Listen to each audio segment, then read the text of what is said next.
21 अक्टूबर को इंशाअल्लाह वो पाकिस्तान तशरीफ़ ला रहे हैं और अल्लाह ताला ने चाहा तो वहाँ पर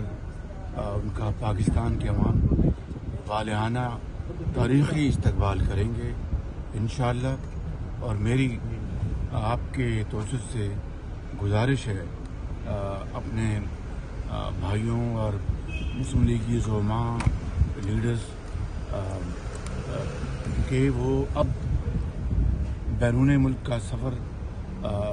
21 अक्टूबर के बाद करें और कायद की जो एक फ़कीरुल मिसाल जो उनकी वहाँ पर वेलकम करना है उसके लिए वो तैयारी करें। और उनसे मेरी ये भी दरख्वास्त है कि वो लंदन जो ख्वाहिशमंद है, बड़ी उनकी मेहरबानी है कि वो कायद से मिलने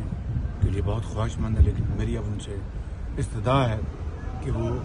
पाकिस्तान में अब कायद से इंशाल्लाह मिलें। पाकिस्तान में उनका इस्तेमाल करेंगे या उनके साथ जाएंगे? एक सवाल कि आप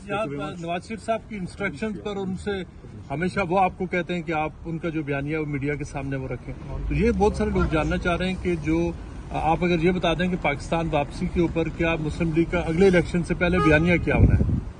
देखिए, अल्लाह ताला के फजल करम से मियां नवाज शरीफ मेमार हैं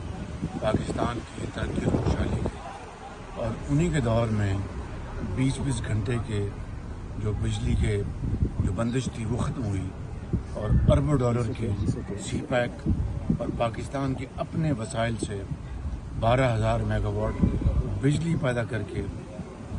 ये लोड शेडिंग का ख़ात्मा हुआ। जो ज़राअत पीली हो गई थी वो दोबारा हरी हो गई, सनतों की चिमनियों से धुआं निकलना बंद हो गया था,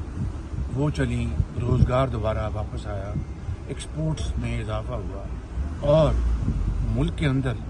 जो तारीख की सबसे कम सतह पर महंगाई थी 3.5%, मुल्क की जो तरक्की थी GDP उसकी शरह 6.5% थी। तो मियां नवाज शरीफ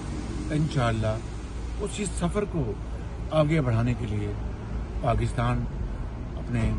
करोड़ों भाइयों और बहनों वापस आ रहे हैं और तरक्की और खुशहाली का सफ़र दोबारा जारी है।